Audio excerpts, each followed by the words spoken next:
মুহাদ্দিস আবু নসর আশরাফি, তিনি বাংলাদেশ জামাত ইসলাম মনোনীত একজন এমপি প্রার্থী। প্রোগ্রাম শেষে তিনি যখন আল্লাহর তাকবীর দেওয়া শুরু করেছেন, বাইরে থেকে সন্ত্রাসী বাহিনীরা হামলা শুরু করেছে। এখন কারা সন্ত্রাসী আপনারা জানেন তো নাকি? যারা আগে ছিল তারা তো পালাই গেছে, আবার নতুন করে দায়িত্ব গ্রহণ করছে, এরকম লোক নাই? মুহাদ্দিস আবু নসর আশরাফি হুজুরের উপরে হামলা করেছেন, তাকে আক্রমণ করেছেন। আলেমদের উপরে কোনো আক্রমণ, কোনো হামলা, কোনো অবিচার, কোনো নির্যাতন স্বাধীন বাংলাদেশের 24-এর অভ্যুত্থানের পরে আর মেনে নেওয়া হবে বরং যারা নতুন করে স্বৈরাচারের মতো রূপ ধারণ করে আবারও স্বৈরাচার হতে চাবে, এই বাংলাদেশের জনগণ তাদেরকেও দেশ ছাড়া করতে বাধ্য করবে।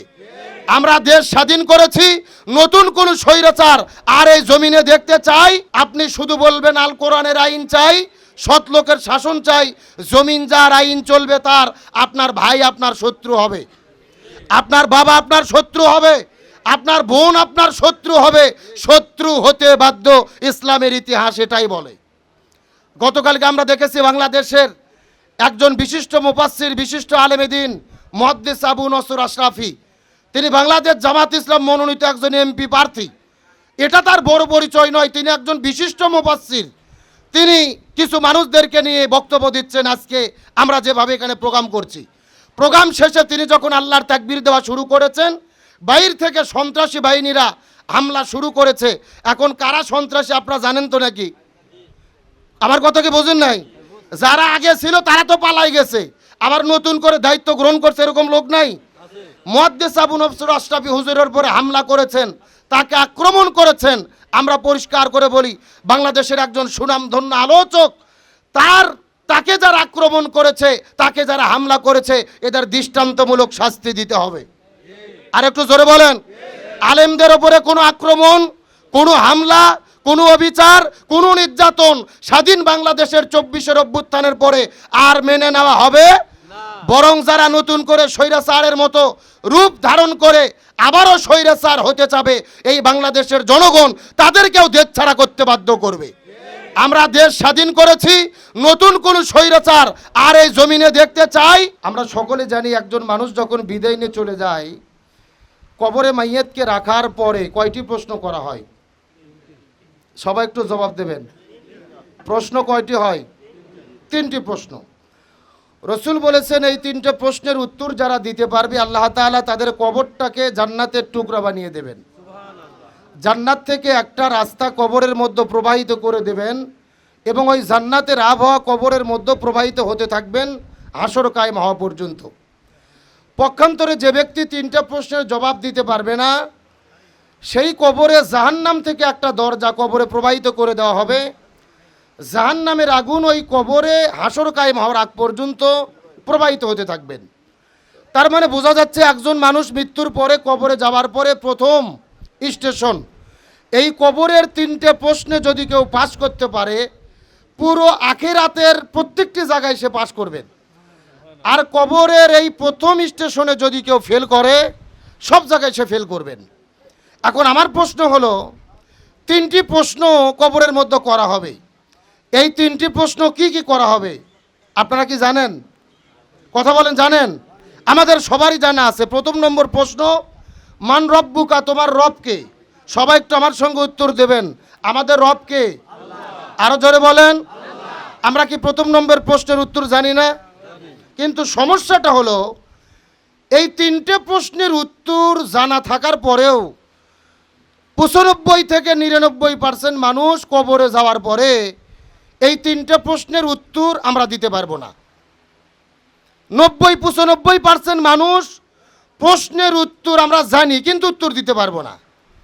বিষয়টা কত দুঃখ বেদনার, বোঝার চেষ্টা করেন। যেই ছাত্র পড়াশোনা করে না, এ পরীক্ষায় ফেল করলে আর কোনো টেনশন নাই, আমি পড়িনি, আমার পাশই কি আর ফেলি কি। কিন্তু যেই ছাত্র ভালো পড়াশোনা করেছে, পুরো বই সম্পর্কে তার ধারণা আছে, অথচ উত্তর দিতে পারেনি, বলেন তো যে পড়ে ফেল করলো তার কষ্ট বেশি না যে না পড়ে ফেল করলো তার কষ্ট বেশি? তাহলে আমরা তো পড়েছি, আমাদের 3টে প্রশ্নের উত্তর মুখস্থ, কিন্তু আমরা উত্তর দিতে পারবো না। আমার আলোচনার বিষয়, কেন উত্তর দিতে পারবো না, কেন 95% মানুষ ফেল করবে, এই কেনটা আমাদের জানতে হবে। গভীর মনোযোগ লক্ষ্য করুন। প্রথম নম্বর প্রশ্ন, মান রব্বুকা, তোমাদের রবকে। রব শব্দের অর্থ সৃষ্টিকর্তা, রব শব্দের অর্থ রিজিকদাতা, রব শব্দের অর্থ পালনকর্তা, রব শব্দের অর্থ আইনদাতা, বিধানদাতা। আমরা আল্লাহকে সৃষ্টিকর্তা মানি, আল্লাহকে পালনকর্তা মানি, আল্লাহকে রিজিকদাতা মানি, কিন্তু আমাদের সমস্যা হলো আল্লাহর জমিনে আমরা আল্লাহর আইন মানি না। আমার কথার সঙ্গে আপনি একমত? তাহলে একটু জোরে একবার ঠিক বলেন তো দেখি, আরো জোরে ঠিক বলেন। এই যে 1 নম্বর আমরা ধরা খাবো এই জন্য, এই জমিনের ভেতরে যারা আল্লাহর জমিনে আল্লাহর আইন বাদ দিয়ে মানব রচিত আইন মেনে জীবন পরিচালনা করবে, তারা প্রথম নম্বর প্রশ্নের উত্তর দিতে ফেল করবে। তাহলে প্রথম নম্বর প্রশ্নের উত্তর যদি সঠিকভাবে দিতে চাই, আমাদের আল্লাহর জমিনে আল্লাহর আইন মেনে জীবন পরিচালনা করতে হবে। ব্যক্তি জীবন, পরিবার জীবন, সমাজ জীবন, রাষ্ট্র জীবন, জন্ম থেকে শুরু করে মৃত্যু পর্যন্ত, রান্নাঘর থেকে শুরু করে সংসদ পর্যন্ত প্রতিটি জায়গায় আইন চলবে কার? আরো জোরে বলেন কার? সুতরাং জমিন যার, আইন চলবে তার। আর এই জায়গায় যদি আমরা ঠিক হতে না পারি, আমরা প্রথম নম্বর প্রশ্নের উত্তর দিতে পারবো না। এখন আপনাদের কাছে প্রশ্ন করতে চাই, এই আল্লাহর জমিনে আল্লাহর দিন যারা কায়েম করতে চায় তাদের বিপদ আছে না নাই? আরো জোরে বলেন। কোনো অন্যায় থাকা লাগবে না, আপনার কোনো অপরাধ থাকা লাগবে না। আমরা পরিষ্কার করে বলি, বাংলাদেশের একজন সুনামধন্য আলোচক, তাকে যারা আক্রমণ করেছে, তাকে যারা হামলা করেছে, এদের দৃষ্টান্তমূলক শাস্তি দিতে হবে। আর একটু জোরে বলেন। আলেমদের ওপরে কোনো আক্রমণ, কোনো হামলা, কোনো অবিচার, কোনো নির্যাতন স্বাধীন বাংলাদেশের 24-এর অভ্যুত্থানের পরে আর মেনে নেওয়া হবে বরং যারা নতুন করে স্বৈরাচারের মতো রূপ ধারণ করে আবারও স্বৈরাচার হতে চাবে, এই বাংলাদেশের জনগণ তাদেরকেও দেশ ছাড়া করতে বাধ্য করবে। আমরা দেশ স্বাধীন করেছি, নতুন কোন স্বৈরাচার আর এই জমিনে দেখতে চাই? তাহলে আসেন, আমি যে কথা থেকে আপনাদের মধ্যে চলে গেলাম, জমিন যার, আইন চলবে তার। সব জায়গায় যদি আল্লাহর আইন মানার পক্ষে থাকেন, তাহলে আপনি কবরের প্রথম নম্বর প্রশ্নের উত্তর দিতে পারবেন। এখন আপনাদের কাছে আমার প্রশ্ন, 1 নম্বর প্রশ্নের উত্তর কি আমরা দিতে চাই? জোরে বলেন, দিতে চাই? যদি দিতে চাই, আজ থেকে শপথ গ্রহণ করতে হবে, এখন থেকে মৃত্যু পর্যন্ত আর কারো তাবেদারি নয়, আর কারো হুকুম নয়, একমাত্র হুকুম মানব কার? আসেন 2 নম্বর প্রশ্ন, আমা দিনুকা, তোমার দিন কি ছিল, জীবন ব্যবস্থা কি ছিল? দিন মানে শুধু ধর্ম নয়, দিন হলো কমপ্লিট কোড অফ লাইফ, পরিপূর্ণ জীবন ব্যবস্থা। এই দুনিয়ায় আপনি বড় হওয়ার পর থেকে শুরু করে মৃত্যু পর্যন্ত আল্লাহর আইন মানেন নাই, আল্লাহ রসুলের সংস্কৃতি মানেন নাই, আপনাকে আল্লাহর আইন ভালো লাগে নাই, আপনি ভারতের নীতিতে বিশ্বাসী, আপনি আমেরিকার নীতিতে বিশ্বাসী, আপনি সক্রেটিসকে মেনেছেন, প্লেটোকে মেনেছেন, ধর্মনিরপেক্ষতাবাদ মেনেছেন, সোশ্যালিজম মেনেছেন, ক্যাপিটালিজম মেনেছেন, কিন্তু যদি পরিপূর্ণ ইসলামের ওপরে জীবন পরিচালনা না করে থাকেন, আপনি 2 নম্বর প্রশ্নের উত্তর দিতে ব্যর্থ হবেন। আপনি আমি যদি উত্তর দিতে চাই, আমাদের জীবন ব্যবস্থার নাম কি? ইসলাম। জোরে বলেন, জীবন ব্যবস্থার নাম কি? তাহলে এই প্রশ্নের উত্তর দিতে গেলে আমাদের ইসলাম ছাড়া অন্য কোনো তন্ত্র মন্ত্র মানা যাবে? আসেন, সময় কম, ব্যাখ্যা দিতে পারবো না। 3 নম্বর প্রশ্ন করা হবে, তোমার নবীকে, অথবা একটা ছবি দেখানো হবে, দেখো তো তুমি এই মানুষটাকে চেনো কিনা। রসুলের ছবি আমাদের সামনে উত্থাপন করা হবে। এখন সবাই উত্তর দেন, আমাদের নবীর নাম কি? মুহাম্মদ রাসূলুল্লাহ। সকলে পড়ি সাল্লাল্লাহু। আমাদের সবার মুখস্থ, কিন্তু আমরা কেন উত্তর দিতে পারবো না? এখানেও কারণ একটাই, নবীকে শুধু মুখে মেনেছি, কিন্তু নবীর আদর্শ যদি আমরা জীবনে পালন করে না থাকি, আমাদের জীবন দিয়ে আঁকড়ে ধরে না থাকি। আল্লাহর কোরআন বলেছেন, লাকাদ কানা লাকুম ফি রাসূলিল্লাহি উসওয়াতুন হাসানা, রসুলের মধ্যেই রয়েছে সর্বোত্তম আদর্শ। আপনি শ্রেষ্ঠ বাবা হতে চান, নবীর তরিকায় হতে হবে। আপনি শ্রেষ্ঠ ব্যবসায়ী হতে চান, নবীর তরিকায় হতে হবে। আপনি শ্রেষ্ঠ স্বামী হতে চান, নবীর তরিকায় হতে হবে। আপনি শ্রেষ্ঠ দাদা হতে চান, নবীর তরিকায় হতে হবে। আপনি শ্রেষ্ঠ রাষ্ট্রপ্রধান হতে চান, সেটাও নবীর তরিকায় হতে হবে। এটা ঠিক? এত আসতে বললেন কেন? আরো জোরে বলেন ঠিক।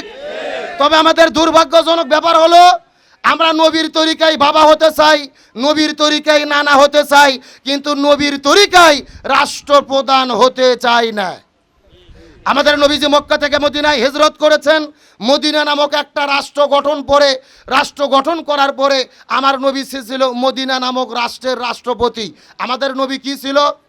কে রে রাষ্ট্রপতি ছিল? বলতে লজ্জা লাগে। সবাই জোরে বলেন তো, আমাদের নবী কি ছিল? আরো জোরে বলেন।